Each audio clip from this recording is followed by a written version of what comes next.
Hello and welcome everyone. I am Blue Jay and this is the third and final installment of my Atlas 101 training series. Today we are going to be covering where to find glory, how to participate in the Atlas season and events, and how to craft gear.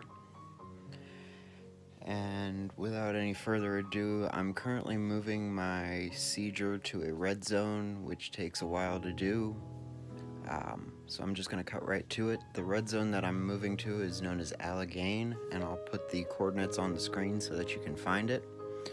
It's known as a glory hole, a very popular area for players to go find glory. So I'm going to click on the castle, and when you click on the castle and click on details, this list will pop up, and it's a list of all of the players that have primarchs at that castle, and it's divided up by teams. So you're just going to click on each team name and it'll drop down a list of the players that have primarchs there, and you're going to look for a player that you can kill with one dragon.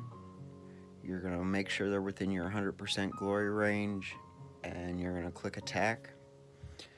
And you're going to also want to make sure that they've got a decent number of troops. Ideally, you'd want them to have over 7.5 thousand troops on their primarch before you attack them. And I'm just going to run this attack really quick. And again, just to go over the details of attacking, if you're attacking with your fighter and you're just starting out, you only want to have 2,500 troops on your primarch. And you want to kill one that has at least 5,000. Once you get to the other primarchs, the bronze 2-star primarchs, you want to have at least 3,750 troops on your primarch, and you want to find a primarch with 7,500 troops on it to kill. And again, you want them to be within your 100% glory range, or you get really bad glory for it. So the next place that you can go other than red zones is to castles. And typically your team will have an Atlas officer or leader that will coordinate these type of things, and he'll post coordinates, or he'll target a castle and will give you a hit list and tell you to move there. And when you get to the castle, you'll notice that there are a bunch of other teams at that castle other than just your team and the team that owns it. And usually there are a lot more than there are at this one. So you're going to click on the castle and click on details again. And this time a different menu will pop up than what's at the red zone. But you're going to click on primarchs, and then you're going to click on one of the teams that's on the hit list that your Atlas officer or leader gave to you. And right now there's only one team that's on the hit list, and that's the team owner. So I'm going to click on them, and I'm going to attack this guy here and get some glory.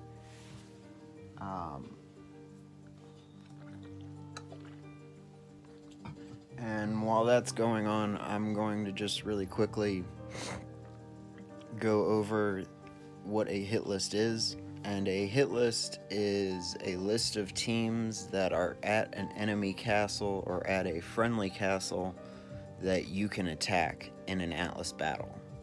So if you're called in to help defend a castle for one of your friendly teams or one of your allies, they're going to give you a hit list of all of the enemies that are attacking them, and you don't want to hit any of your friends because that's just going to defeat the purpose of defending the castle. And vice versa, if you're attacking and you go to a castle and they give you a list of the teams that are enemies that you need to attack to be able to conquer the castle, and you start attacking your allies and your friends, that's not going to help you out at all. and it also irritates the teams that you're attacking. And in some cases, you can end up having to pay reimbursements for the troops that you've killed. So it's always best to stick to the hit list. If you don't have a hit list yet, don't move to that castle. So, again, stick to the hit list when you're going to a castle, and don't move to a castle until your Atlas officer is giving you a hit list. So the next thing I'm going to show you is how to participate in the Atlas seasons and events. And unlike in the main War Dragon season, where the events are directly contributing to the season and you get sigils that can get you prizes, with the Atlas season and events, they're two separate things. With the season itself, you participate in that by getting glory. And as you get glory, you earn badge chests that allow you to claim the season prizes. With the events, you participate in them by doing what is required for that event, similar to the way the main game works with the building and breeding events. With Atlas, though, the events are troop training, gear crafting, which I'll show you in just a minute, and primarch and rider leveling. And to access that menu, you're just going to click on that button right there that the arrow is pointing to, and it looks very much like the standard main season event menu because it's laid out exactly the same. And my head's blocking the number, but you can see I've got some unclaimed prizes. So when you want to claim those prizes, you just click on that tab and claim those prizes. But again, just real quickly to go over the events themselves. Troop training is the current event, so as you train troops, you gain prizes. And the other events are gear crafting, so as you craft gear, which I'll show you in a minute how to do that, you gain prizes. And then the last one is primarch and rider leveling, and with that one, when you gain glory, you're able to level up your primarchs and your riders. So as you do the stuff that I've just shown you before, you'd be able to level up your primarchs and riders. So I'm going to click on this menu here and claim the prizes that I've got left to claim. It's 2 of them right now.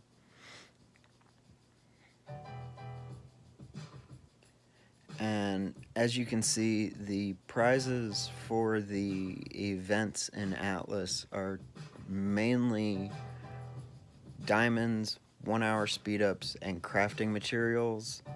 The very first item does change. This time it is crafting scrolls. It can also be red rider shards, which help you level up your riders. So that does change a little bit, but other than that, you get diamonds, 1-hour speed-ups, and crafting materials.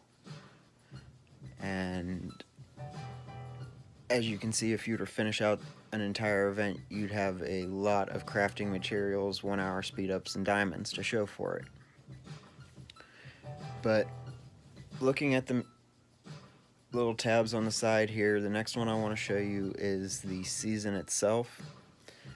And that's going to bring up this bar, and as you gain 1250 glory points, that fills up 1 notch on this bar and gives you 6 badge chests. When you fill up the whole bar, that's when you earn 7,500 glory points. That gets you an extra 4 badge chests, which brings you to a total of 40 badge chests per full bar. And that's right above, that's actually typed right above there if you didn't see that. But the badge chests, again, are how you actually collect prizes in Atlas season. So, to show you the prizes, you've got offensive gear for every element. You've got defensive gear again for every element. And then you've got a rider, and you've got primarch boosts.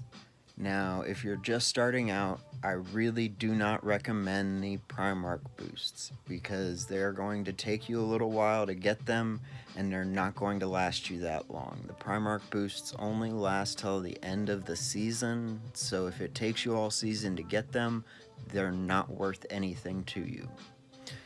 One of the things I do recommend is the rider. That's usually always a good one.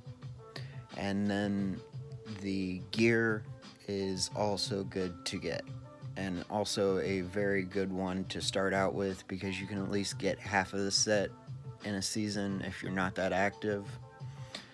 Now, the prizes themselves, again, look very much like the main season prize trees. So this is one of the prizes here, which is the sword and the shield. And in between that, you can get all sorts of things, 12-hour speed ups, you can get egg tokens, more 12-hour speed ups, Atlas chests that help you in the Atlas season and with crafting gear and all sorts of different things. Mission tokens, which these little star clusters are mission tokens, which help you send your riders onto missions for higher level riders than they are at yet. Red rider shards, which help you level up your rider, which are good for the Atlas Primarch and rider leveling events. And then gold, which helps you craft troops, train your Primarchs, and build castles. And one of the things that they've done just recently is they've broken them down into packs, which is very helpful. But again, to do that, you've got to fill these bars up here, and to do that, you've got to get glory, which I've just shown you how to do. And as you do that, you're going to get these chests, which are the chests on the right-hand side of the screen.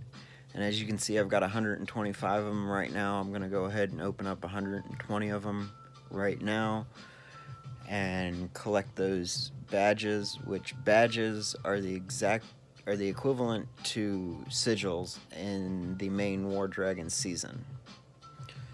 Main difference between badges and sigils is the amount that you need to collect each prize. In the main War Dragon season, you may only need 100 sigils to collect your first prize. In War Dragons right now, it's 880 to collect your first prize. So now that I've got my badges, I'm going to go through and collect my prizes. And bullhorns are a great thing for the troop training events. They allow you to train troops when you don't have any of those brown hats or farmers available to train into soldiers. And then crafting material, mission tokens, gold, 12-hour speed ups, egg tokens, lots of good stuff that you get from the events, or from the season itself. Now, again, as I mentioned before, one of the events is gear crafting. So to show you how to participate in that, I'm gonna show you how to craft some gear now. And to give you a little preemptive on that, there are two ways to get into the gear crafting menu. The first way is through the forge, which I will show you briefly how to do that. But I don't like going through the forge because it gives you way too many options to choose from, and each set of gear already has 7 to 8 pieces to it to pick from.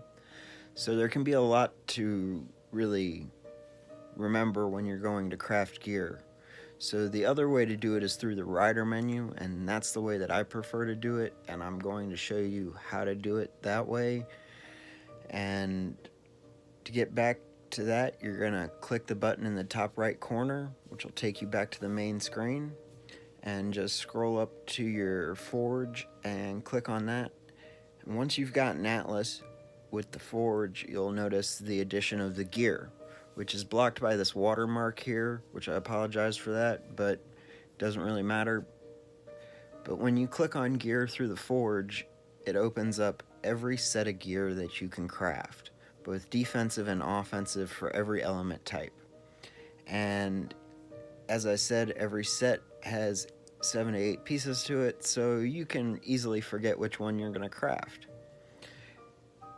At the top of the menu, you will see all the crafting gear you have, but we're going to go to the rider menu, which is just to the left hand side of the screen below the event menu.